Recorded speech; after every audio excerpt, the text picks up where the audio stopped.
CSW platform, we will have many viewers. I am not standing here, as all of you are, as an IT expert. That is not I always get some support for that. In fact, my young assistant should be coming through the door any minute, who is really a genius in this field. But I have, as Merle said, I have had a longish career in partnerships, I would say, with especially UN and civil society partnerships.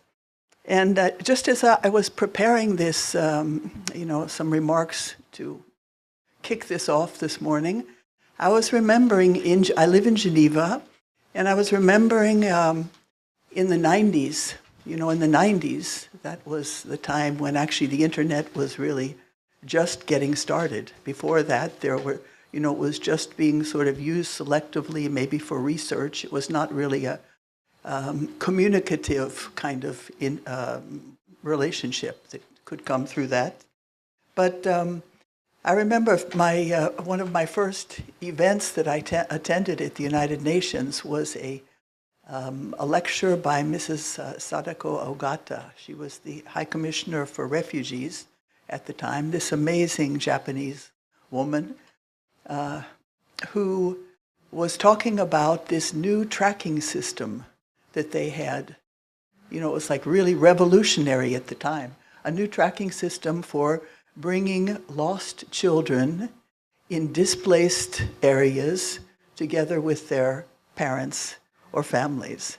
Because before that, it was really a tragic situation because of emergency, natural disaster or war or famine or whatever, of course, many times children would, especially young children, would get displaced, separated from their parents, and there was no way for them to find their parents after that. You could ask around, but who knows how far away they had gone, and the longer it took, the further away they got, and even some maybe they were young enough that they didn't even know what their parents looked like or could recognize them. So this was some dramatic breakthrough that came because of this new technology, which at the time was much more primitive than now, but nevertheless, it could inspire people, because that came not because of the technology, it came because of the need to really help children, especially in families in this situation. And I remember the way Mrs. Ogata spoke about this, and she was like in tears, actually, when she talked about it, because for her, as head of the Office of the High Commissioner for Refugees, as the High Commissioner, she could just imagine what kind of a difference this would make. And soon after that also, maybe I didn't notice it before, but now because I became so kind of open to her and what the High Commissioner, the Refugee Office, UNHCR, was doing, I noticed that she also had a kind of a poster campaign throughout Geneva. All over throughout Geneva, she had pictures of what was happening in refugee camps, and I felt like she was waking up the whole city, actually, to this situation of refugees, which we heard a few sentences, on the news, but no one had any idea, actually, what it was like for people who were really in a situation as refugees. And I thought, well, I want to write to her, and I want to tell her how moved I am, actually, by her work, which I do that kind of thing a lot, actually. And sure enough, she answered me. And she said, she invited me to her office, and she said, we need that encouragement. And even I felt like, and even I said to her, it was like such a sort of a motherly way that she ran her office. And I just remember the look on her face that actually I felt like I could help her in her work, and she really appreciated being recognized for this work. And even I sort of imagined things like maybe, working among many men, maybe they were not always as appreciative, but I could really see something in her. And for me, this really sparked in me this point about partnership with the UN, and how through civil society there is the UN, but there are relationships, and people are educable, and people are influenced, by appreciation for their work, and working together can really make a huge difference. So all of this, I'm a mother of 7 children, and they were very young at the time, in the 90s.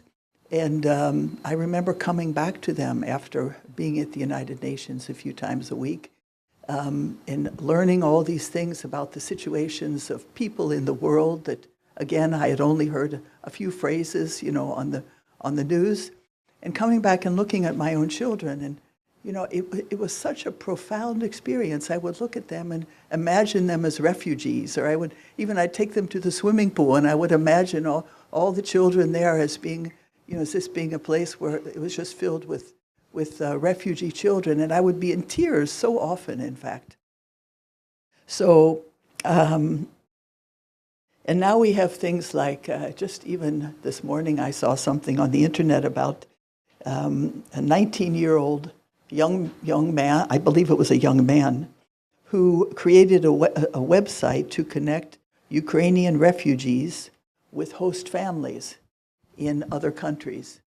So you have this kind of opportunity for creative young minds to create, not just because the technology is there, but to create with a great purposefulness and problem solving, even on global levels. Okay, thank you. And then maybe one other point I wanted to touch was in my UN office in Geneva, Women's Federation for World Peace office, we are working a lot with technology. And we have, especially, of course, since COVID, we had to, and then we realized how beneficial it was. Because, for instance, we have internship programs, human rights internship programs, where we invite all over the world, through all the youth networks, we invite young people to participate. Each time, maybe 3 times a year, we have 4 to 6 or 7 young people we usually choose someone from different continents, and they join this, and we give them the opportunity to write an academic paper, maybe 15 pages, about their most impassioned desire in their country. Street children, Dalit women, women's shelters. These are some of the issues that have come up. And then they have the opportunity to work on those with us. We guide them through, and then we send these on to the UN, to the High Commissioner for Human Rights, or to the CSW committee, or, just so they have this sense of they're doing something that is actually contributing for the benefit of the world. And maybe in closing, I would just say that I know, as I hear from these young interns, how much it affects them in their lives, in their work, in their expectations for what they can do in their life by having had that experience to, is that time out, or is that 2 times? Time out and time out, okay. So anyway, the sky is the limit, as we've been hearing these last few days, at the UN, and I'm really looking forward to hearing from the real experts in IT, how they have been passionately and creatively applying their skills. So thank you so much.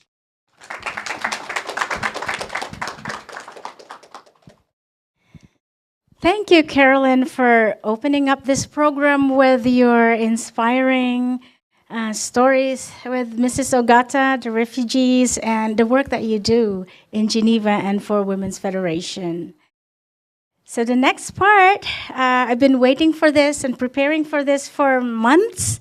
And so here we are. We are going to listen to the addresses and presentations by the experts. This segment will feature our distinguished speakers. We have here Dr. Karen Smith. She's the founder and CEO of the Global Development Enterprise. Ms. Atife Riazi, Chief Information Officer of HARST, Assistant Secretary General of Chief Information Technology Officer, OICT of the United Nations from 2013 to 2020.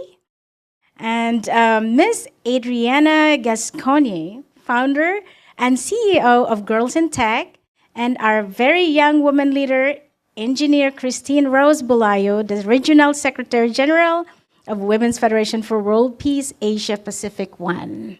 What a wonderful, inspiring panel of speakers we have today. I'd like to introduce our first speaker, Karen Smith.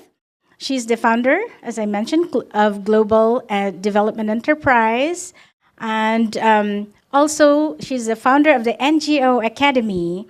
And the NGO Academy provides practical guidance to leaders driving transformative social change. With 30 plus years of experience in the United Nations community and a unique blend of expertise in science and technology, interreligious dialogue, and social justice, Karen advises mentors and trains with a focus on soft power skills. Her upcoming book provides recipes for turning contentious situations and conversations into creative and meaningful opportunities for growth and progress.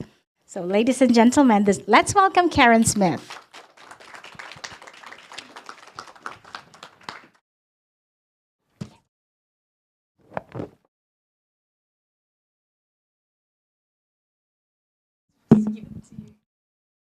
I was going to get my own mic. We can share. So I needed to be down here so I could see what is up there because I'll be clicking away. So thank you so much for joining us today. And I know many of the people, we've kind of gotten used to Zooming. So now we're getting used to being back together again. So that's something, getting us out of our houses and out of our sequestered offices and into places where we can actually meet and associate again. It's refreshing. So looking at the status of women this year, one of the things that Secretary General Guterres just mentioned is that the patriarchy is fighting back. And he added that we are too. And in the course of this short talk, what I want to do is give a little bit of a brief insight into why that might be happening and the bigger picture of what we can do about it. But the devil, as always, is in the details.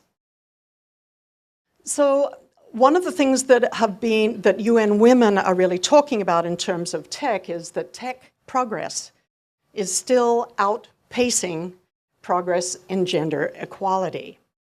So we've seen that. Many of us have lived through it.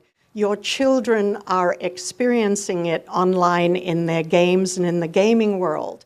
And we've got experts here, Adi Riazi, who's been the CIO at the United Nations for a number of years, dealing with one or two situations she'll go into the details of some of those, but has a very unique perspective on what it means to be a woman in technology and the challenges that are being faced, both as a technologist, period, and then as a woman in technology.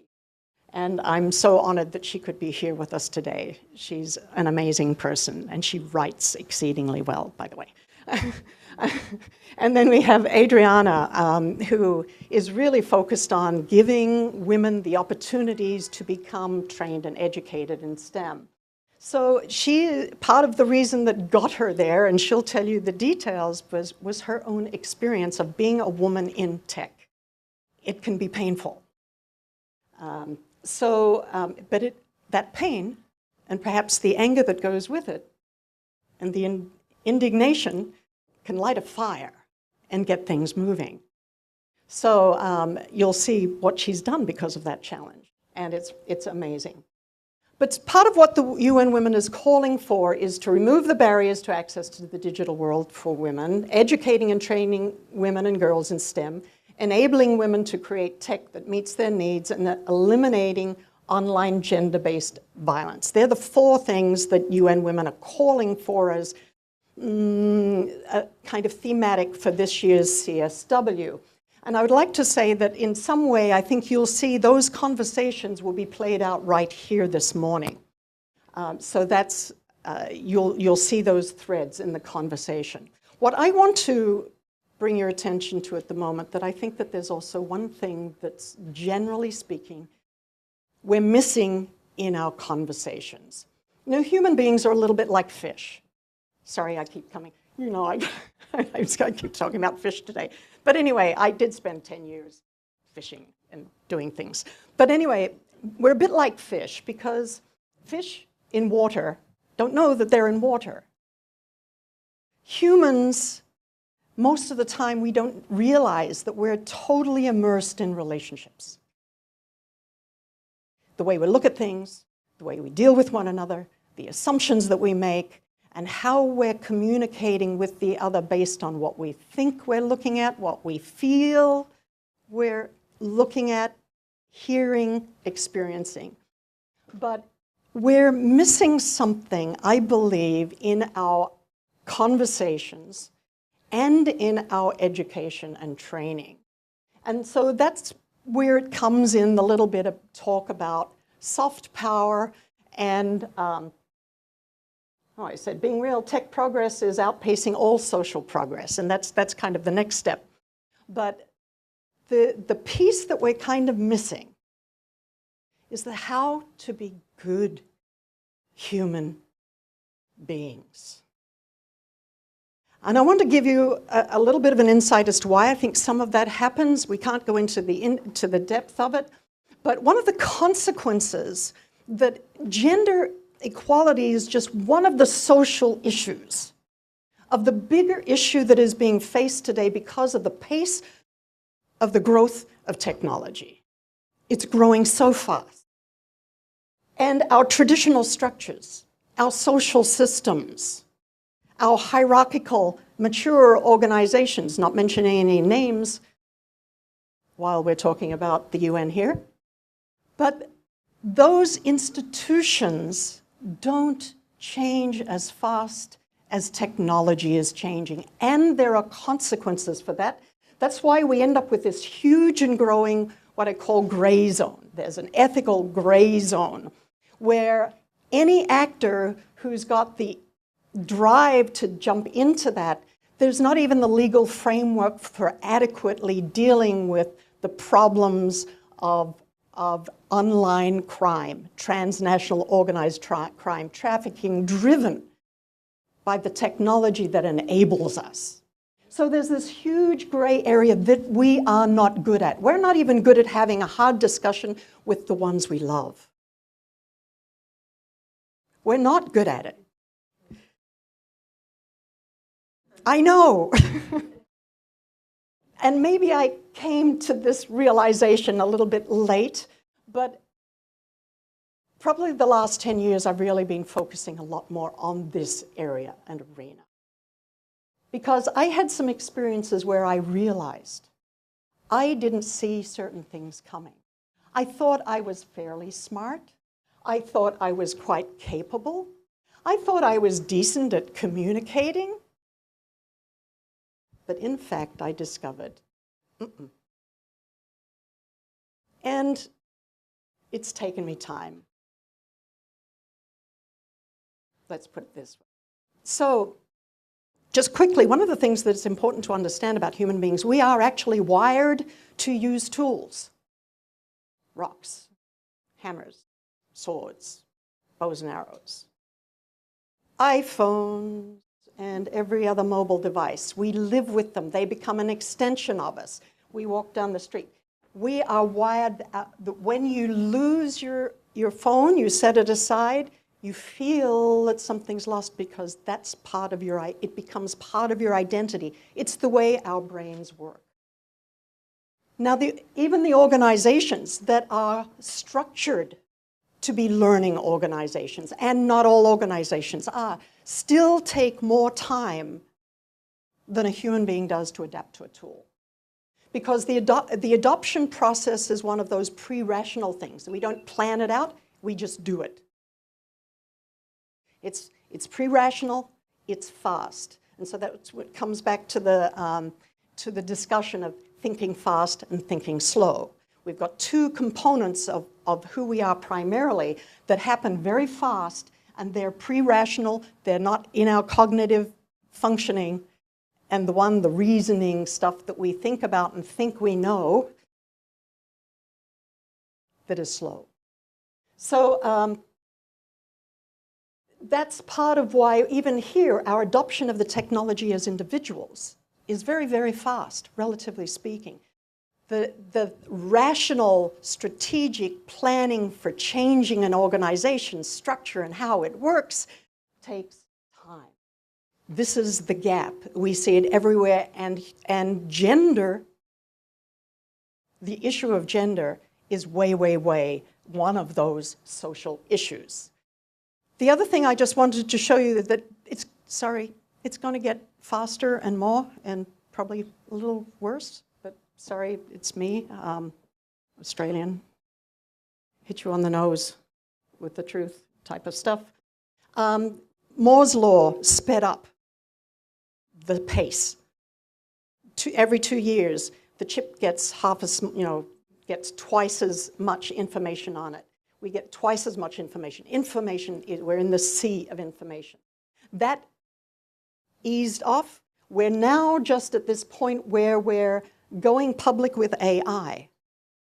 There's lots of stuff, and there are ways, and I want to offer the opportunity later on, for NGOs to get an introduction to how we can use AI for good purposes and to become more aware of it in our world. Awareness is an important piece of it. And then down the road, we're going to end up with quantum computing and things, which is going to take everything a whole nother boost, a whole nother curve of speed and pace of change. So we just need to keep this in mind, our social relationships and our systems. That is slow. It takes time to build a relationship. It takes time to build trust. It takes time. It's really quick to go to Google, and then we think we know it. This is the reality. This is the reality of all of us. So I just want to make sure that everybody minds this gap, okay? This is the gap that we really need to pay attention to. And so why we focus on partnerships and equipping women and girls in technology with resilience, discernment, and protection from digital dangers. That's the learning part that we need in order to be able to live well in that gray zone and to thrive, not just to become a victim of the consequences. And I don't have time to go over why the human element is at play, but this is the reality of your brain, that thing in there. You've got your survival component, you've got your social emotional component, and you've got your neocortical rational component. Three broad strokes, functions of the human being. But it's important to understand and know that this is who we are. So when you look at a person, think about it for a moment. Are you speaking to the lizard in them? Are you speaking to the social emotional person? If so, which emotion? There are hundreds of emotions, not just sad, mad, glad. And then there's the strategic part. Are we just analyzing things and thinking about things and making our decision process there? This is all going on. So what I'm calling for is to add to STEM that we have something, and I don't know whether CERN is a good name, accepting that that's the European Council for, nuclear research, and so it sounds good. But we need to have the other area of the soft skills. It takes time to learn. If it takes time to learn how to code, if it takes time to learn how to set up a system so that we can Zoom somewhere else as well as here, we also need to put the time and the energy into learning how to communicate better. I've gone way over time. So CERN is communication, emotional intelligence, resilience, and negotiation. And there are ways to build these. But it takes effort, energy, and training. So this is where I would recommend that we increasingly add attention. These are the soft skills, considered the soft skills, but they're the hard ones to deal with. But these are the power skills that we really need as we move on through into the next age. Anyway, I'm just going to leave this with 67. I only realized yesterday, but 67 is a prime number. And when I asked the AI, could you describe prime numbers? The AI said something like amazing and mysterious. So today, as we live through CSW67, and you ladies and the gentlemen who know the value of the ladies, you're amazing and mysterious. The world is still a mystery to us all. But thank you very much for your time, and I blew out the timekeeper. Thank you very much, Karen, for your amazing, deeply enlightening, powerful presentation. I could listen to you all day, but we have a constraint of time. But we do have a roundtable discussion, right? So that's another opportunity. So our next speaker is Ms. Riazi, Atife Riazi, the Chief Information Officer of Hearst, and she is also the Assistant Secretary General and Chief Information Technology Officer, OICT, of the UN from 2013 to 2020. Atife Riazi has a wealth of experience in the private and public sectors, serving as the United Nations Assistant Secretary General and CITO. She managed a global team of 4,000 and oversaw all ICT activities, including those related to peacekeeping operations. Riazi also held senior leadership positions at NYC's Housing Authority and Memorial Sloan Kettering Cancer Center, where she led digital transformation efforts. As founder and director of CIOs Without Borders, an NGO addressing global social issues, she maintains a strong focus on pivotal issues. Ladies and gentlemen, let us welcome Ms. Atife Riazi. Thank you so much. Good morning, good afternoon, everyone, for those of you who are connecting remotely. So first of all, I'm really privileged to be here, and it's wonderful to be sharing it with this amazing panel. I could listen to everyone, especially Karen, you, for hours as well. So next time we need the whole day here. There's so much to talk about here, but I want to start with a story. You know, everyone asks me, they say, well, how did you end up in tech? My parents are writers, father is a philosopher. I always thought I'd be a philosopher. But when I was a kid, as a younger, growing up in Tehran, in Iran, you know, I always got this, dolls and cooking stuff. And my brother got all this cool stuff with trucks. And one day he gets a watch. And I'm like envious of this watch. I want a watch. So when he's sleeping, I take his watch. I dig a hole and I plant it. And the next day, he's looking for the watch. There's no watch. And I water this watch. I must have been 4 years old. I'm like, I want a watch. Keep watering this. A week, 2 weeks, 3 weeks goes by. No watch. Nothing coming out. And so I go and I dig it out. And I open it up. And I'm like, okay, I'm going to make one. It's not growing. I'm going to make one.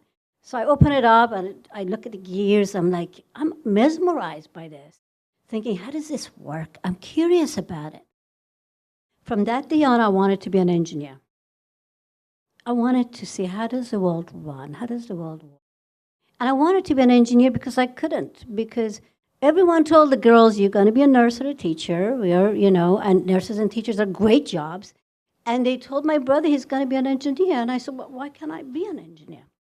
So I became an engineer. That was the main reason. I think I'm still a philosopher at heart, but I liked watches. So there's so many. I want to talk about what Karen said. She said we are immense in relationship. We are immense in pressures. As a girl growing up in the world, we have so many pressures on us. The pressure of who are we, right? The first thing we do in much of the world is cover your body. You don't have a body as a woman. Cover it. Second is we don't have a voice, right? Listen, speak less, don't talk till you're talked to. And if someone talks to you, agree, be nice, be flexible, right? Just think about it. We take away a woman's body, we take a woman's voice, right? We tell them to agree. Don't argue back. Right? These are the messages we give them constantly. What else do we tell them? Duty over desire. That is a big message. We do it even in the Western world, right? You got to care your parents, you got to care your kids, you got to care your family. What you want to be is secondary, right? So all of these messages we give within a family. Then they go to school, and they get pressures. You want to be an engineer, you want to study math, well, maybe you want to do something like this. But those pressures are even here. You look at geek mythology, if you look at media, how are the IT people portrayed? Look at the women in IT or men in IT. We are portrayed as geeks. So when I talk to my two 15-year-olds and I say, you know what, it'd be good if you study computer science, they're like, oh, no, Mom, I don't want to be a nerd. I don't want to be like you.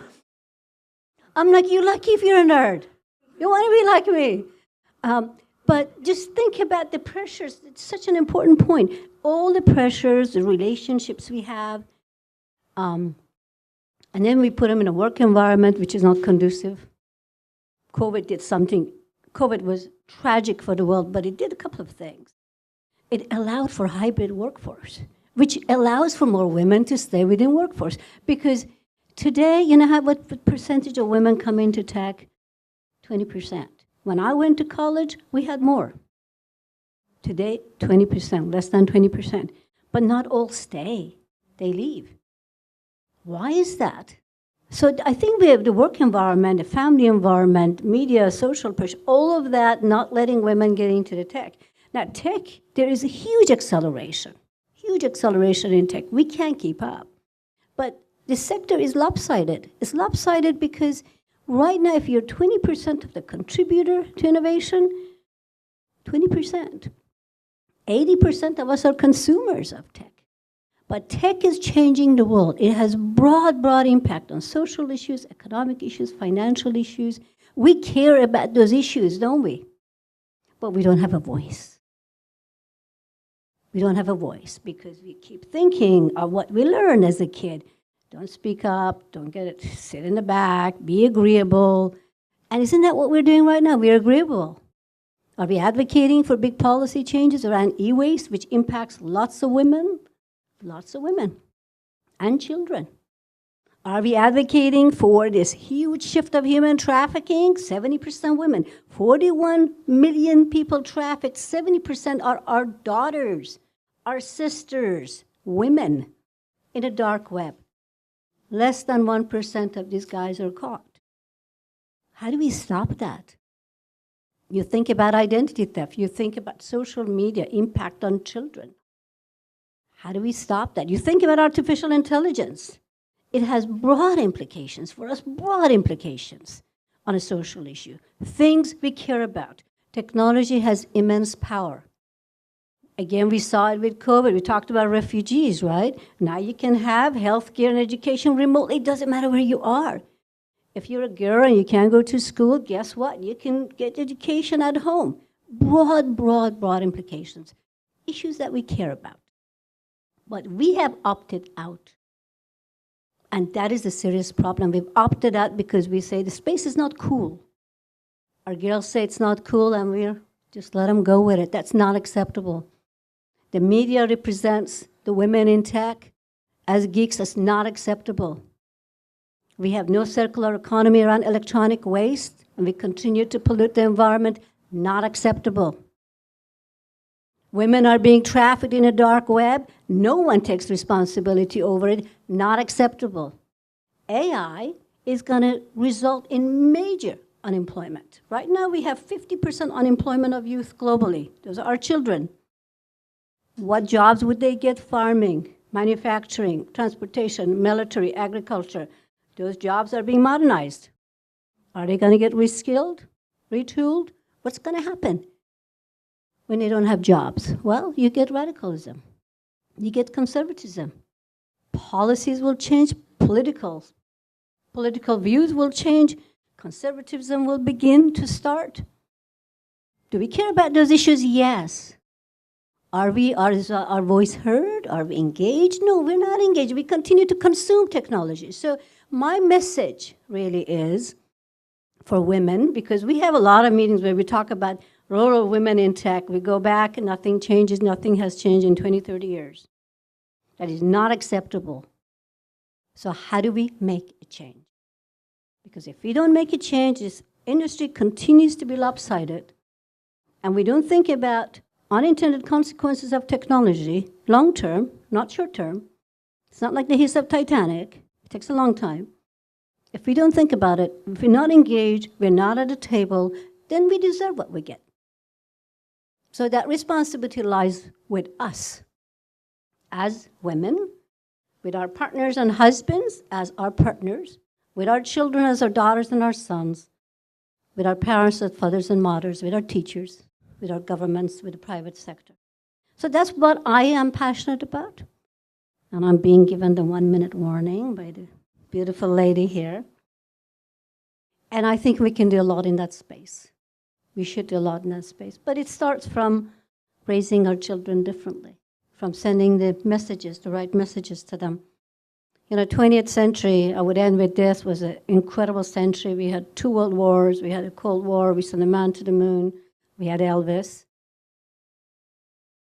But the most important thing about 20th century was the internet. We created the internet. It changed so many things in the world.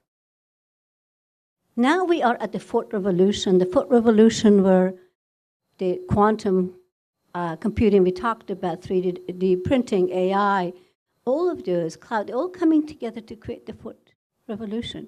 The fourth revolution with artificial intelligence is going to change humans. If you look at technology as a living species, we can't look at it as a tool anymore. It's not a tool. It's really super smart, much smarter than our species. And we are a species. And if you think about Darwin and evolution and co-evolution of species coming together, we are going to come together, just like the cell phone would be part of me, through a convergence. We call it the singularity, human-machine, silicon-carbon. We are lucky if we come together in singularity as human and machine. But if one starts cheating with the other, which we see in evolution, one starts to be inferior to the other, which we can see because we're definitely not as smart as the algorithms we are building and writing, then what happens to the human race? These are big issues for conversation. Why aren't women engaged in that conversation? I'll leave it with that. Thank you so much.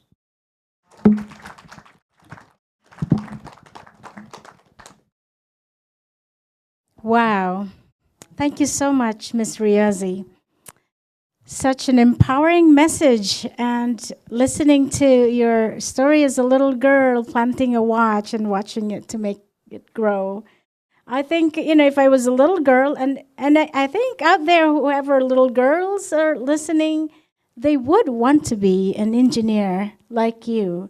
And for that, how you walk and trailblaze that path. And so it's such an inspiring one. And I think, to have a trailblazer in front of us is empowering and inspiring young women to become engineers and to be the key major role players in the world of digital technology. Thank you. Okay, for our next speaker, we have Mrs. Adriana Gascoigne, I hope. Gascoignes. Thank you. Adriana is the founder and CEO of Girls in Tech and serves on WAPPP and Harvard Kennedy School's Women in Public Policy program, board and authored Tech Boss Lady. Her experiences with discrimination as the sole female executive in a Silicon Valley startup propelled her to create GIT. With 50 global chapters and 130,000 members, she's worked with many growing brands such as High Five and Indiegogo, and earned awards like the Singularity University Impact Fellow Scholarship, and was named among CNET's top 20 influential Latinos in tech. Ladies and gentlemen, let us welcome Ms. Adriana Gascon.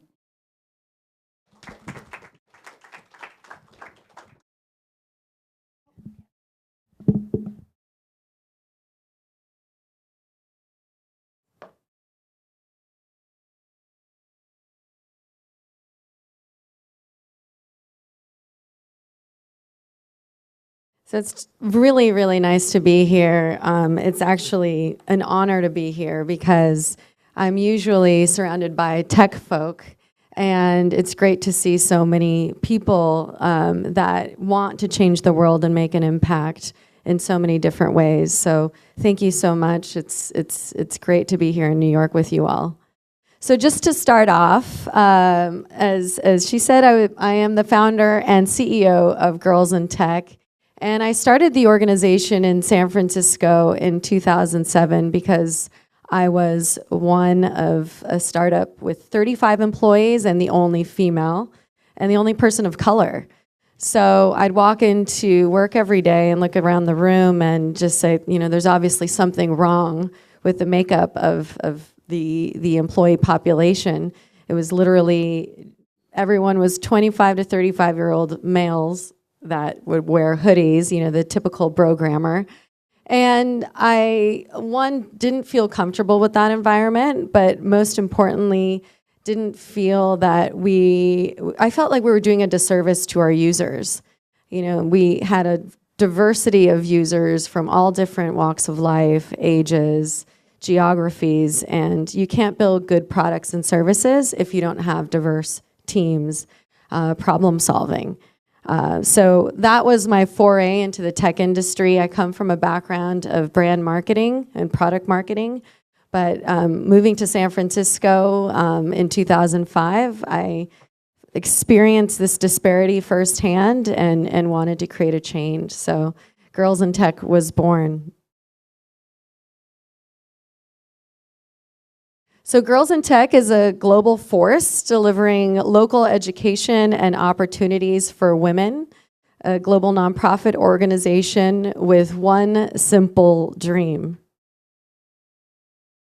And that is to eliminate the gender gap in technology. We work to empower and upskill women and other minorities in the tech industry by delivering groundbreaking educational programs and resources. Our work also consists of companies in developing more inclusive work environments that cater to women and minorities. And as was mentioned by Karen earlier, we're now in 50 cities globally, in 42 countries across 6 continents with over 130,000 active members. And I will throw out there that our focus, even though we're called Girls in Tech, that's the brand name, we are focused on university students to mid-level career women. So really sort of the 18 to 45 range. And one of the major differentiators of Girls in Tech is that we're focused on all different professions within the STEM umbrella.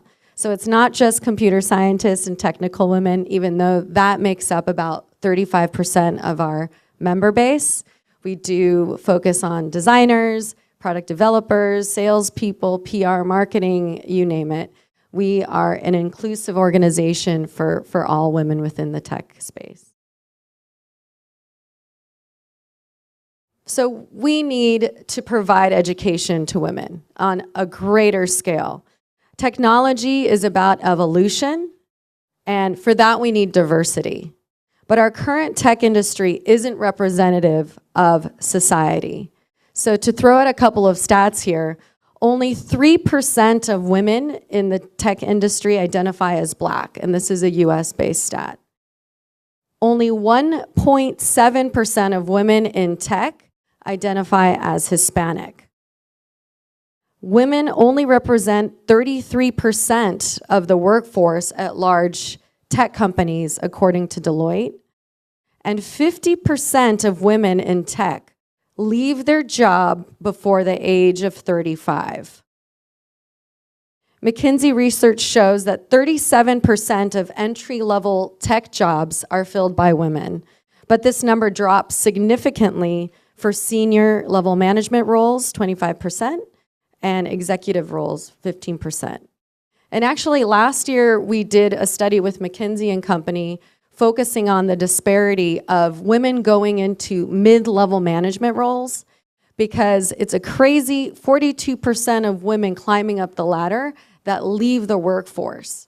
And we thought it was because of toxic work environments, or they didn't want to manage a team, being discriminated in the workforce.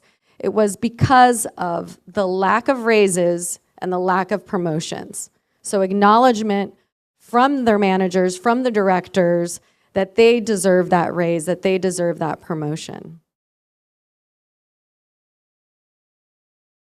So again, it's not only Girls in Tech who believes that we need to provide greater access to STEM education for women.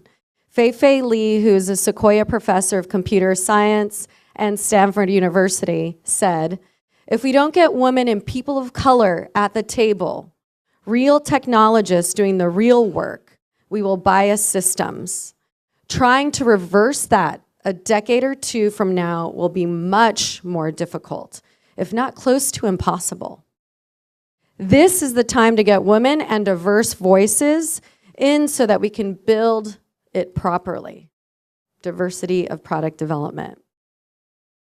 So why is this so important? With tech being a more high-paying field than others, more men than women in these types of roles exacerbate the gender pay gap. Gender bias can show up in technologies being developed. And tech talent is in demand. According to the US Labor Department, STEM occupations are projected to grow more than twice as fast as the total for all occupations in the next decade. So why is education important? Education, obviously, not just for skill building and for learning and growing in your role, but it equips women with the technical skills needed to succeed in their careers in tech, and it builds confidence. We were talking about IQ and EQ and the difference there, and why it's so important to build up these social skills. The confidence that women need, specifically at an earlier age, which I'll talk about in a second, is so crucial to their success in not only building their careers in tech, but also being able to build their socioeconomic foundations and live and thrive in a great work environment.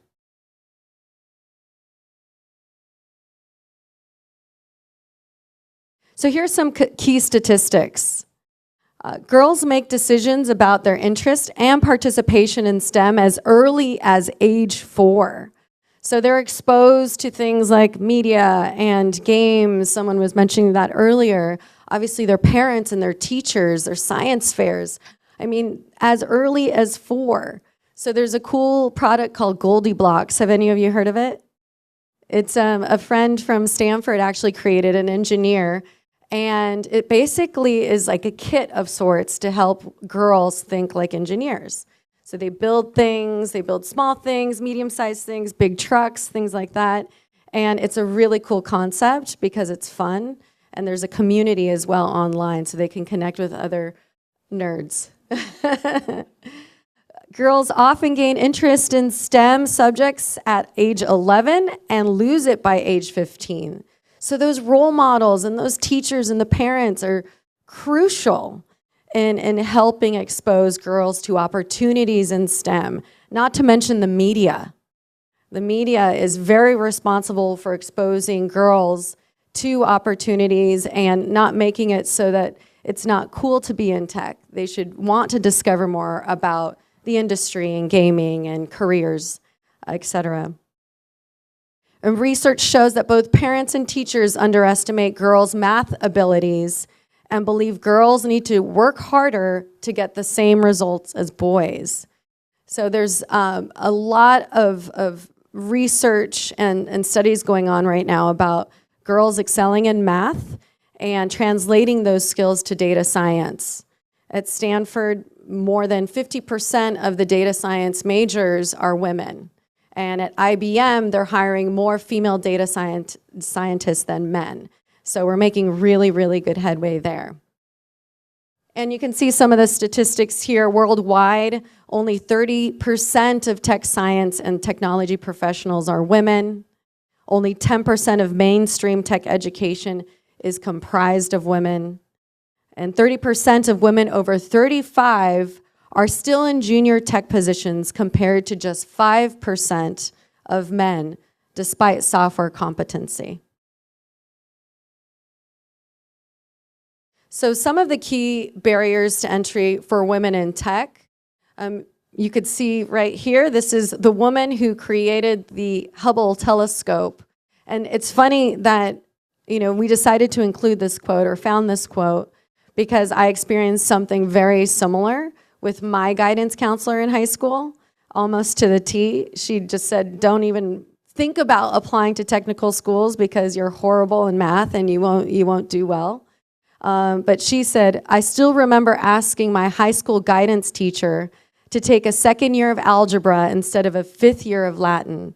She looked down at her nose and at me and sneered, what lady would take mathematics instead of Latin?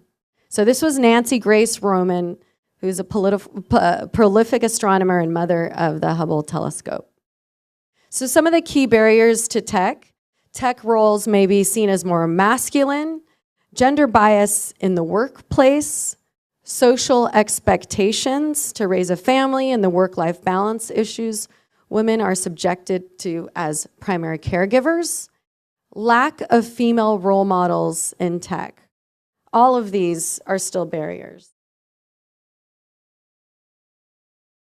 Girls in Tech works not only directly with women to empower and engage and encourage them to develop themselves professionally, but also with organizations and companies that need advice on how to support the development of women in tech. And this is the last slide, but I think it's important to note all of the great things that Girls in Tech is doing in the 50 cities where we have chapters around the world. We have the Girls in Tech Conference, which is a premier conference bringing thousands of women from all over the world to listen to very accomplished leaders, speak about their stories, how they climbed up the ladder, trials and tribulations, best practices, skills that they've built throughout their career. The Girls in Tech Digital Career Fair, which is really fun. And this is where 500 students get to come and connect with companies that are hiring through virtual via IM chat or video chat. And the Girls in Tech boot camps where we teach technical skills, but also things like design, like UX design, design thinking. One of the most popular is Python coding in AI, machine learning, data science, and web development. Our mentorship program, which is a 3-month-long program that we teach globally, and we connect mentors with mentees so that they can help get a lot of questions answered about their careers and grow in their careers. Our Startup Challenge, which is a business pitch competition for women, and we provide capital for female founders that are the first, second, and third prize winners. And our virtual hackathons, I think this is important to note here because a lot of what we were discussing was development of technology, creation of technology for social good. And our hackathons actually do that. So we had a virtual hackathon specifically to help the refugees in Ukraine. We also had one to create technologies for autistic people. And then also one recently that we had for those that are hard of hearing. So we really, really care about the communities we offer. We want to make sure we bring together the best developers and designers to create technical solutions around the world. And that's it. Thank you so much.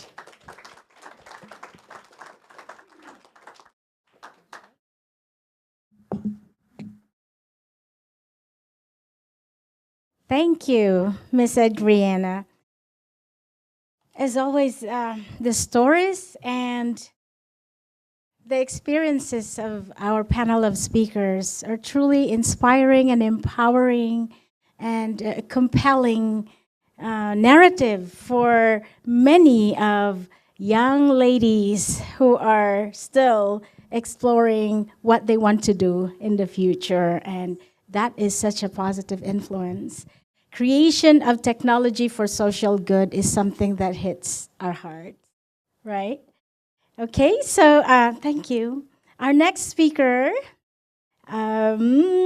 she is an upcoming emerging young leader. She is the Regional Secretary General for WFWP Asia Pacific 1. She is a computer engineer and is a senior high and college instructor. She is now the co-project manager of the Permaculture Literacy Program and is serving as the Governor General of the 10,000 Heroes United, a youth implementing arm of WFWP that focuses on climate action initiatives and raising peace-loving global leaders. She had joined the leadership training in Korea and various places in the Philippines, and she is a youth, environment, and pure love advocate. Ladies and gentlemen, let's hear from Ms. Christine Rose Bulayo.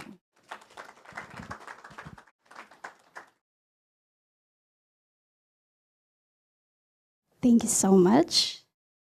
Good day, everyone. So I am really honored to be speaking here in front of you. Compared to these wonderful ladies, I am still on the start of my journey, and what I'm going to share to you today is something that I've been passionate about as a young people. So let me start with a story. Long time ago, there was a woman facing a computer. She was nervous, sweating. She was frantically typing the keyboard, trying to solve her first programming exam. And then she heard the voice of her instructor saying, "If you found programming hard, it's better to drop out now and start planting root crops." So what did that woman felt at that time?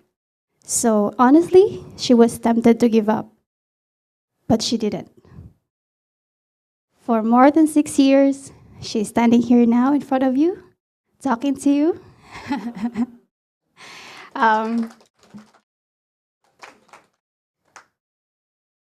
Now she's a computer engineer.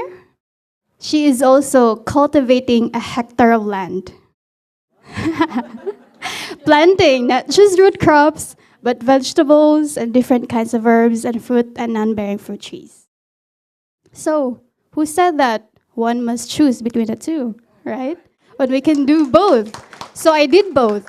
I am Christine, I'm a computer engineer, and I am an aspiring farmer. And I am a woman. Yes. So, as you can see, this is a sample programming code. So I'm trying to show them all to you to explain what I've gone through. So this code is just simple. It runs prime numbers from range 1 to 100. And this is the code that you got, right? So imagine doing this for 5 years in college. But my point is, I wanted to highlight what programming language and the natural world have. And that is language, right? So the natural world speaks more than 7,000 languages, and there are more than 8,000 programming languages.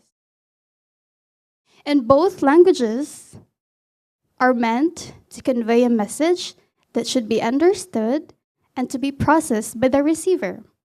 But the only difference is that in programming, the receiver is a computer, which process information faster than human beings. But human beings still have the authority and the control to feed what kind of information it wants the computer to learn. So the authority still is in the human beings. So the solutions to the issues that we have now still boils down from us human beings. So that's why I wanted to share to you something that we did back home. So I call it's not faith in technology, but it is faith in people. Because the real problem is not whether machines think, but whether people do. So I want to highlight some technology that we use in our own community. So For us, we did this in order for us to integrate digital technology to our very own project. And our purpose is to create a safe, green, and digital environment wherein men and women can equally participate. So our permaculture literacy program, in its essence, is not just an agricultural lifestyle or agricultural thing. It's more on living every day, living with nature, knowing nature, working with nature, but integrating the use of digital technology. So here are some technologies that we used in permaculture. So we are utilizing this digital technology to achieve productivity, safety, and positivity for the benefit of both the environment and humanity. So these various technological tools allow us to perform our task efficiently. So among this software, I wanted to introduce to you this one. So this enables us to identify the sand path diagram as well as the topography of the land, which is really very helpful, especially in designing larger areas of land. And we also have this shadow study. So this shows which part will get sunlight more, which part will get the shadow. So it is very important on designing and plotting all your vegetables and trees on your land. Imagining having a 1 hectare. That's quite big, right? And also, we now have plant databases. So this databases records what the plant needs. For example, its preferred soil type, its maintenance requirements, and a lot of different informations. And know what's funny? Plants, just like human beings, needs friends around them for them to grow and thrive. Yes, because we need to admit it, in this world, everything is all about networks and relationships. And we grow wherein there is a positive environment. Correct? So, as well, this is some software application. So instead of manually plotting your design, like this is where I will plant my vegetable, or this is where I would put my kitchen, or this is where I'll put my compost area, we have this software application that will help you plan where you can put your facilities, where you can put your vegetable garden, or where you want to put your food forest. So, I just wanted to emphasize that we can use technology everywhere. And we can choose to use it in a positive way. But furthermore, as I was telling you all, permaculture is not just about relying on technology alone. Permaculture is about being with nature, right? So all the data and the information that we collected needs to be verified and needs to be implemented on hands-on experiences. So these are some of our volunteers, the 10K Heroes United. So this is us on our site. Yes, so this is us connecting the technological world and the natural world. So for us, this is our bridge. This is our bridge, right? So permaculture serves as a bridge between the technological natural world, as well as it develops our character, our leadership skills, and of course, it promotes food security, improving health and well-being, and restoring the ecosystem. So it's helpful, right? And for us, this is a great equalizer to all, regardless of creed, origin, age, or gender.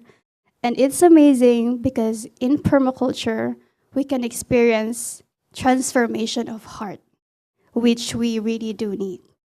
So we are now collaborating. As well, we have this solar lamp. So this is our DIY solar lamp because Philippines is a country that experiences a lot of typhoons from A to Z all year round. And one time experienced like a blackout for 3 months. So in our community, this is really needed. And we have this program to teach young people to know how to do their own DIY solar lamp. So I think this is still part of digital technology because we are using microprocessors, but I will not go deep into that. Maybe another time. Also, we are partnering with our stakeholders. Of course, it is very important to make our works relevant, to partner with those who are in the position. So we are now partnering with the Department of Environmental and Natural Resources, as well as we have established political partnerships, crucial political partnerships to work with us. And this is our goal, so we are now planning to go into the community, adopt one family for like $100, and train them to become permaculturists, for them to have, of course, food security, and to really communicate with nature, to be one with nature, to have this, for us to build this regenerative and sustainable world. And that starts in our own family and our own community. And we are also trying to raise $1,000 per trainee, so more young people that can advocate permaculture and can advocate more about really helping the young people to become relevant, especially this time. And we are planning to institutionalize permaculture, so this is our goal by 2025.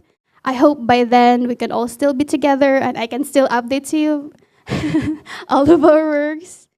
So I would like to leave that as we strive to create a more regenerative and sustainable future, the integration of permaculture principles and digital technology will really play a critical role. But with a holistic approach that values the natural world and embraces the innovative solutions, we can really build a world that is resilient, equitable, and prosperous to all.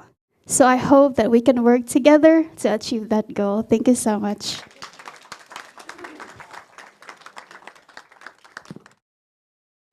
Another big wow, right? Thank you, Christine. Okay, here. When I first met Christine, she was she won the crown of a beauty pageant. She's not just an engineer, but she's also a beauty titleist. And what other combination do we need for a young woman to define empowerment, right?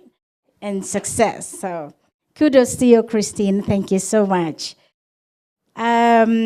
We have, I think, around 15, 20 minutes, but we'd like to spend that time for a short roundtable discussion because we'd like to hear more from our panel of speakers. And if you have questions, we'll try to accommodate that. Those little notepads of paper on your seats, please use that and give it to one of our staff. And then maybe we'll read a couple of those at the end. So to start with,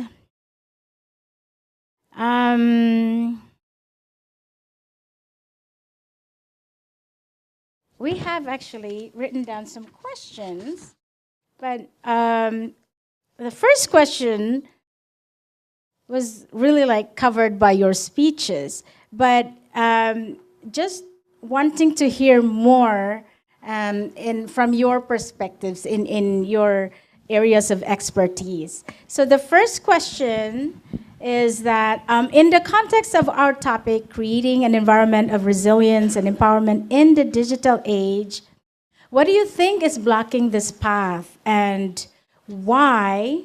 And what are, well, I know you already presented it, what are you doing and what we can do together to overcome these challenges? So we'd like to give chance to every one of our speakers to speak, and then you can ask each other questions and, have a more interactive conversation. Are these on? I think they're all on. So we actually have these almost comfortable chairs with the idea with the idea of it being more like sitting around and chatting and discovering new thoughts and ideas together. So that was kind of part of the idea there. So maybe then I'll just start with pulling out along the lines of what Murli was saying. I would ask another question to Atty and to Adriana. Is there a common ground that you can see that would be the challenge, the short-term challenge, and a longer-term challenge? That's a very generic question, but I suspect you see there are some things that are hitting you right in the face in terms of girls in tech. Addie is still CIO at Hearst Communications, and so is dealing with the gender component in some ways. Short term, and then what are the long term? You did mention some of those, but I think I'd like to hear more. Thank you so much. As I was listening to the wonderful panelists, I was thinking about this. The tech world is changing, right? And we as tech folk, I think, still have this IT paradox, I call it. We think technology is about hardware and software, and it's no longer about that, right? It's about the change it brings, about experience. It's about data science, right? You said number of women that are coming into data science. It's a convergence of so many sciences coming into one. It's no longer one thing, which is a much more broader education we need to give to women. Say, this is not what your parents did. You're not going to be sitting there coding, really, because the coding is done. With AI, you're going to see a lot of it done. You just have to bring intelligence and compassion and passion and understanding and correlation and causality to this. So I think that's one area where I think we need to focus. The second thing that I think is missing, and really with having a more balanced perspective to design, is responsible innovation. And I always say, there's a difference between correlation and causality. We are getting smarter. And we get smarter with machines. We have better understanding of prediction and correlation. We still don't understand causality. We don't have wisdom. We have data, we have information. We don't have wisdom. And correlation and causality have a huge impact on the way we live, the way the economy is, the way we are organized. So I think those are some deeper philosophical conversations we need to have as tech folks. At Silicon Valley, the practitioners, civil society, governments. And I would end with this, that there's a power shift taking place. Governments have no longer power to protect their civil service, their citizens. They don't have the power. The crime has shifted completely from what the physical world to this virtual world. And as governments lose power, the tech sector can't really manage it either. We have some deep questions to ask around security, privacy, protection, right? Those are dialogues that we don't have. So I just recommend advocacy for not only getting more women into tech, but advocacy to talk about impact from a broader perspective.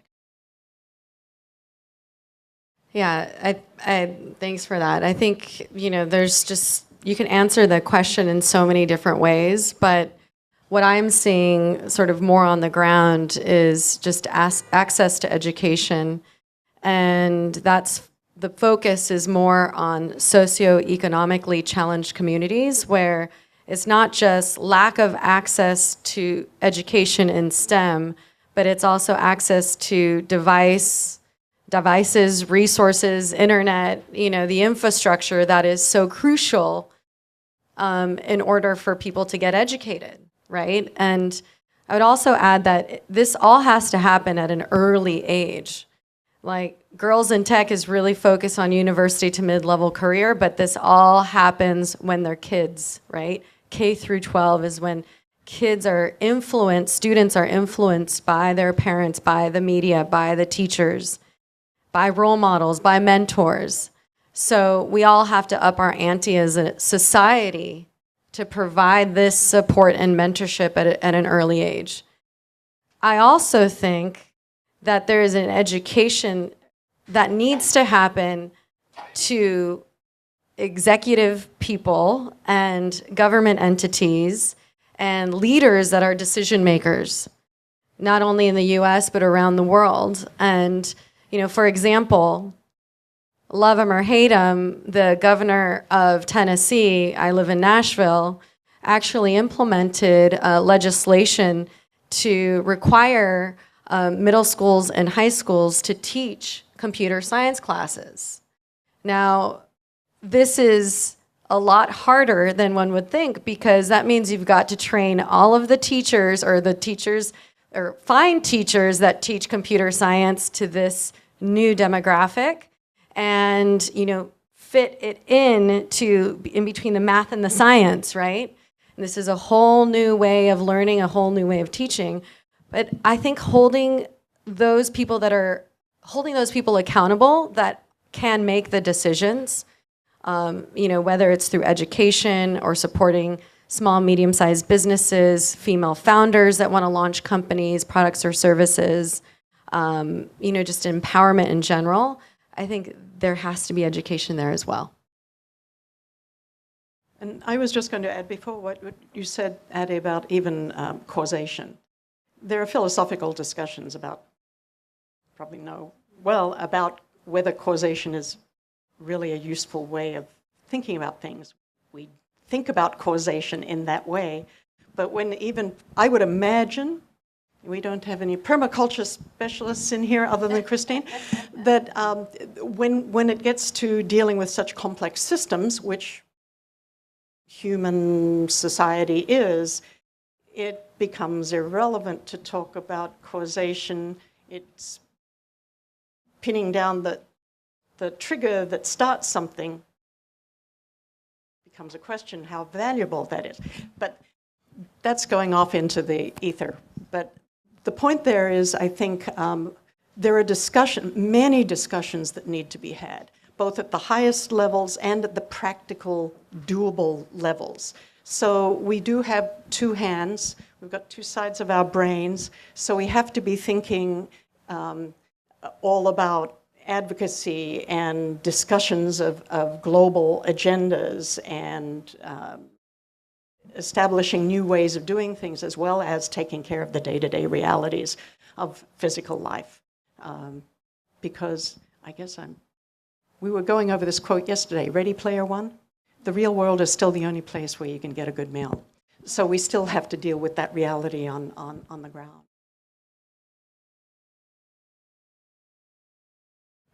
Did you respond to this? I'm thinking about what you said.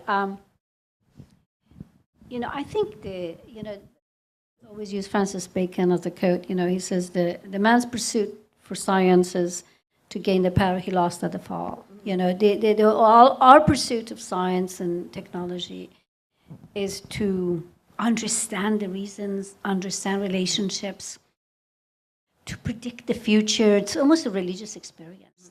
We strive for that. We want to know the unknowns. And I guess where I was going with causation is that when you don't have when you do design and you don't have women involved in thinking of the design, there's things you don't think about, which is impact. And therefore things happen that you never anticipate. Then you have to mitigate. And whether you mitigate or not, it's difficult sometimes to mitigate. Always the single combustion engine, right? It was one of the most important innovation. It created suburbia, it created new jobs, factories. But now we're dealing with the climate, which is the result of using single combustion engines in the cars.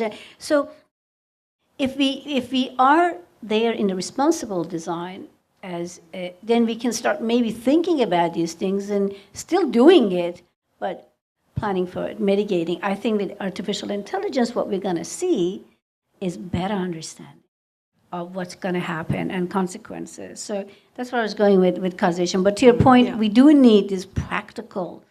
We are still in phase one of this. We really need to close this digital gap. The digital gap exists, the digital gender gap on education. You know, I had, give you a quick story about a dear Kenyan friend I had who was an entrepreneur, and he was building a commerce system. This was 15, 20 years ago with blockchain. And I said, why are you doing that? He said, you know, my uncle sends me money, sends money to my uncle is in US and sends money to my, my dad here for us to survive. But my mom only gets, out of $10, my mom only gets $1 of it. And the rest of it is spent by my dad for whatever he spends it on, gambling or, you know, cigarettes and things like that.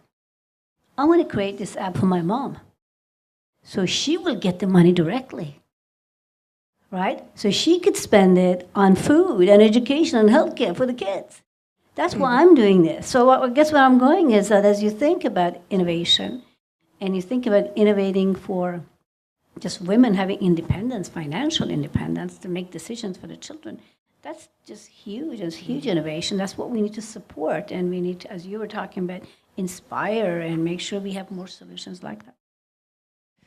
Just to add really quickly on the AI thing, one of the reasons why it's so important that more women, more those who are working for the social good are engaged and are online and are writing stories and are putting data, whatever, because whatever is up there on the web, that's what gets scraped and put through the algorithms for that shape, not the algorithms themselves shape the information that's drawn out of it, but also the raw data that those algorithms are utilizing depend on sources of that information. So part of it is we have to be engaged and better understand, otherwise there's just going to be this very slow, or maybe not so slow, shift that the AI, which is incredibly fast, incredibly smart, absolutely amazing, but it's going to be slanted. It's going to be biased. There's no way around it unless we're there too.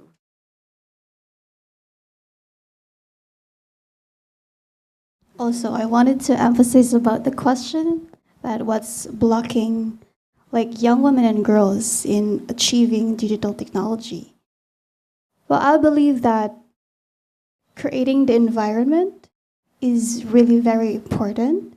So I observed in my experiences that if we put our trust to a body that is in higher ups, we just get frustrated because we don't see results immediately. That's why it always starts within us. The change always starts with us human beings. That's why we are here. That's why we need a common effort in collaboration with the national and local governments, the private sector, the civil society, the academia, and the multilateral organization. So that's why we need to spread, just like everybody said, advocacies, missions to really reach out to these areas that really needs help. So I think that's what I want to emphasize. Thank you. Yeah, I would just, coming in, of course, from my non-expert side on this, I also would just say concerning advocacy, the importance that this advocacy and partnership in promoting young women into these fields includes the families, includes the parents, that they really can, you know, the same way that we talk about it in human rights concerns, you know, that in the migrant family or in the in the refugee family, how important it is that the mother is also promoting the this kind of balance of power, leadership within the family between the son and the daughter, and kind of demonstrating that in their own relationship between the husband and the wife, the mother and and the father. And I wonder, I think another point that is maybe an obstacle. Myself, I went into university in the field of engineering, actually, worked for the Environmental Protection Agency in America, in Texas, and but was so turned off by the work environment, actually, that was all men. And yeah, and anyway, then I went into a completely different human rights area. But one part of it is maybe understanding the difference. If a young girl could understand the difference that she could make if she were in that field, huh? And even I heard, I don't know, maybe it's your successor from the office of the Secretary General who spoke on the first day of the CSW, who just dropped that idea on the audience and said, what if, you know, there was an equal number of men and women in tech since the beginning in designing programs? But I thought, yeah, please tell us more. What would be different? And I would have a question to you if we have a moment to ask you what might be different if actually it started out differently. Yeah. Well, I think definitely from a product development standpoint, it's just crucial to have not only equal representation of our gender, but also racially diverse groups of people, other marginalized groups like people who are disabled, right? Or the LGBTQIA plus community. I think everyone needs to have a seat at the table and help develop products. I mean, it's been proven that, you know, if you have diverse groups of people building and innovating products, then you problem solve faster, you're more creative, you create more comprehensive technologies. You know, I think that is very, very important.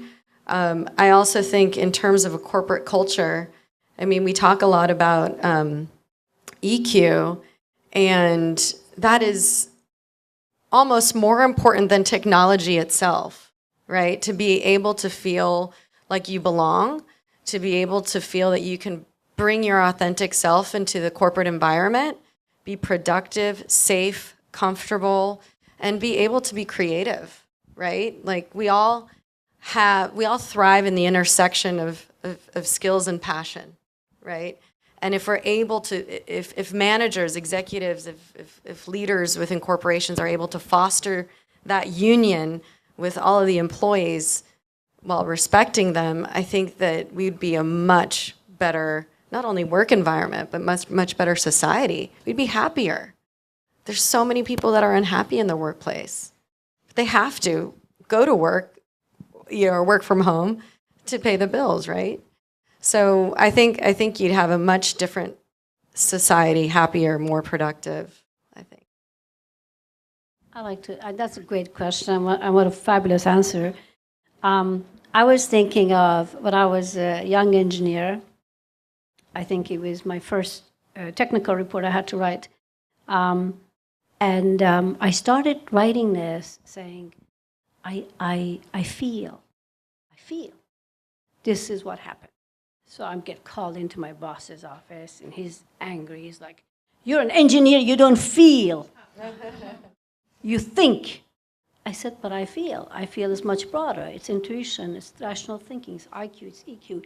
There's things I don't understand, which makes me come to that conclusion.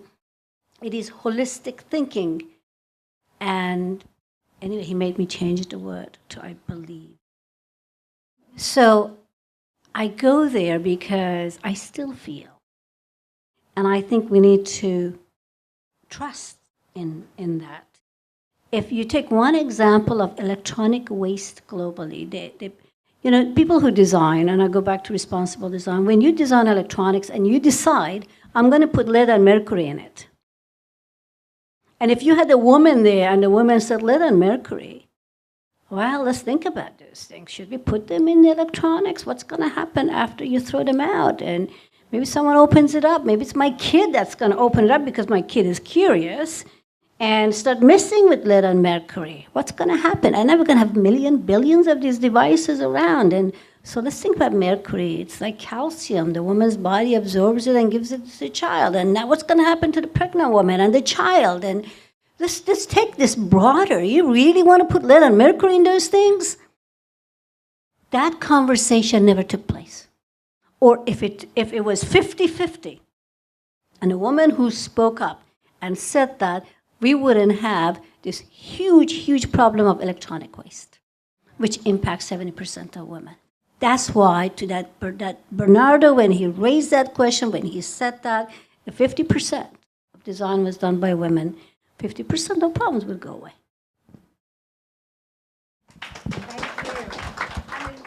We could listen to this conversation. I mean, this is the type of conversation that we need to be hearing, participating probably all day and throughout the 2-week CSW session. But for the sake of time, actually, we are over time. But I'd like to get, bring you the voice from the floor, which is really important. So I'm gonna put 2 questions together. So we have about 3 minutes. Two questions together. One is, how did you overcome the negative attitudes that a girl should not be in tech or in engineering or in math or in science? And another question says, do you believe soft skills will be more valuable than hard skills in the future? Anyone?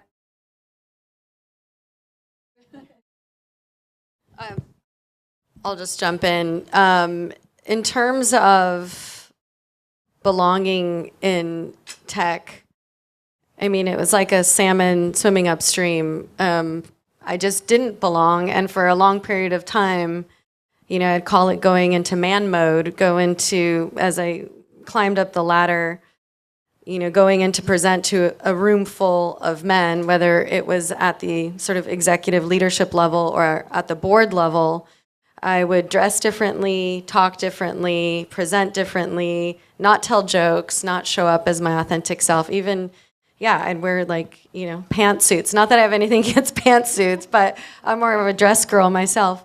But, you just shift who you are. And again, the happiness theme, I wasn't happy because I couldn't be myself, right? So I think in that environment, what I would recommend is, one thing that I did was I built relationships, as you were saying, and networked and created my own personal advisory board, which to this day, those people don't know they're on my personal advisory board, but these are people that I respect, that I learn from, that I continue to grow with, that have been so influential in caring about me and my career and my goals. And I recommend that for anybody. It doesn't matter what age you have, but it's like your own personal group of people that you can go to ask these questions, who can build you up and help you if you're down or have a challenge. So that's what I would recommend.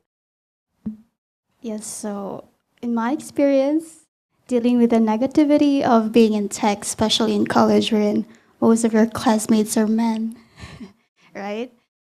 For me, I got into computer engineering not because I want to do it, but because it offers more opportunities, especially on work, right? So belongingness for me was not the top priority. What helped me is my attitude, because I really wanted to succeed. And being with this group of people, I just thought that I can do this, that I have the power, I have the ability, even though I am a woman, I'm still human, right? All of us still have the same brain.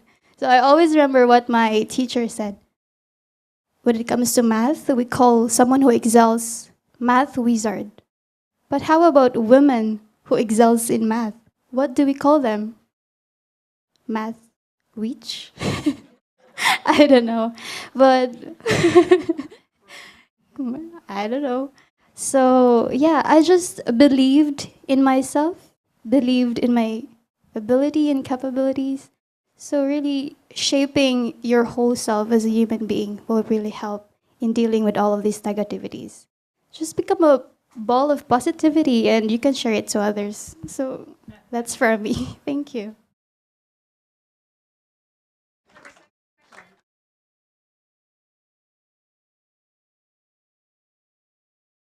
Soft skills, you're setting me up here.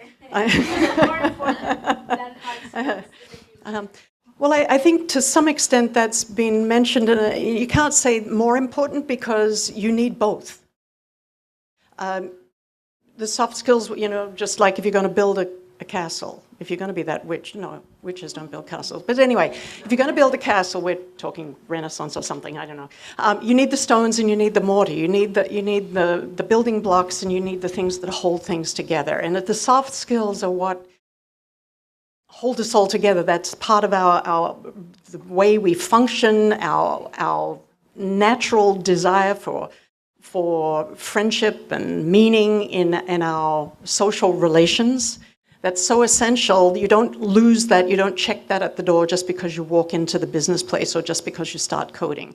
You feel like Addie did. You bring your intuition as well. So more important, less important? Neither one, I don't think, as much as you need both, and we need to bring the balance even to our training and education to help us learn to be better at our soft skills, because that's one of the challenges, especially in the tech environment. Oftentimes, many techs go there because they're happier coding, being in their own little world and not dealing with anybody. But they don't make a good manager. They don't make a good person planning and envisioning for the future and working to build the relationships that are needed to make all of that happen.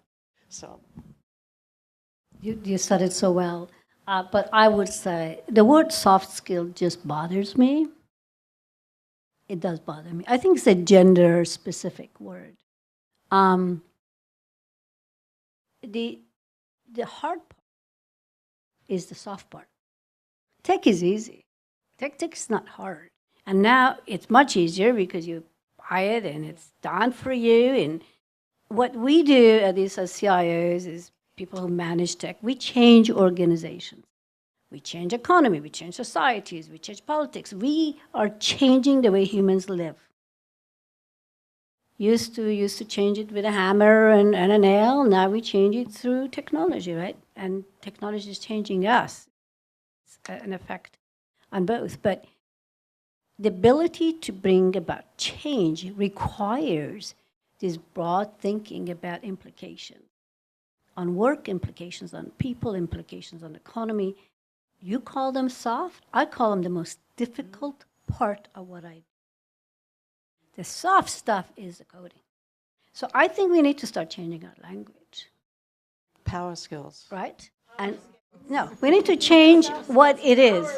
It's not soft. It's the most difficult, it's the most complex part of what we do is bringing about change. So I just think as we begin to talk about these things differently, I think we start to see change. We need a new word, Addie. I'll adopt it. We were just talking about it yesterday, Karen, the soft skills, soft that is hard. And yeah, it's like, how do we do that? But exactly, you said it very well, Ms. Atife, and thank you so much. Yes, as I said, we would like to have this conversation go on and on, but we are in the constraint of time, and to respect your time as well, we are going to end this program. Before that, I think I'd like Karen to have the last word. I think the only thing that I was just going to say is one of the reasons why we come here is to connect. So please, I would invite each one of you, before you leave the room, to at least get 3 emails and names, or 4, or 5, or 6 from the other. It's more important that you get somebody else's email when you commit to following up and having an online meeting sometime to find out more about the other and to see the ways in which you can perhaps uniquely collaborate together or the ways in which you can refer them to some other contact that you have.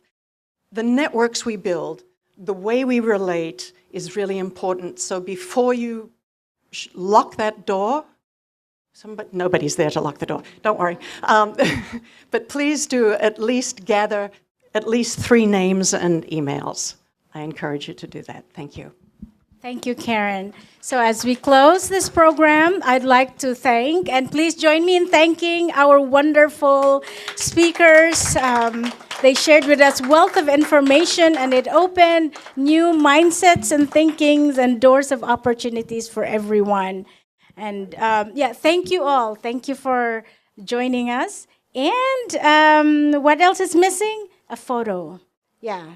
Yes. Okay. So our event is not complete without a group photo. How should we do this? Who's our media person here? Okay. Thank you, Shruti. Should we...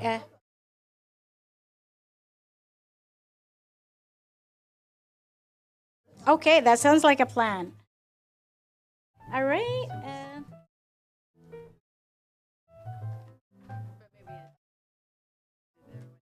Okay, so the camera person, so Karen, so the camera person will be at the back, right? Yeah. And then they turn. Right, for everybody. So, yeah. Please come over. Okay, please come over and...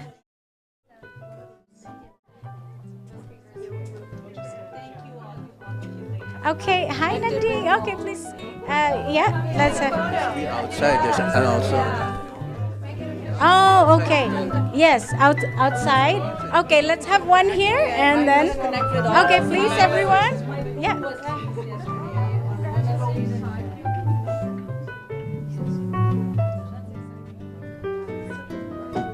Okay. Yeah. Yes, please.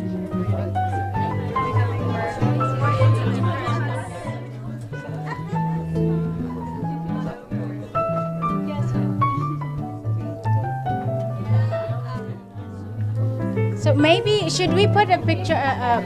Some here. Some people sit here. Yeah, here.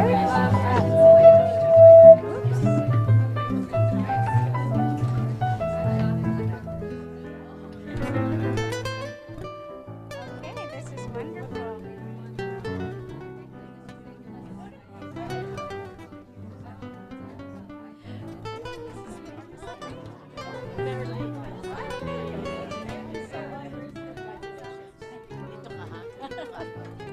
Okay.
Oh, sige. Okay. Thank you.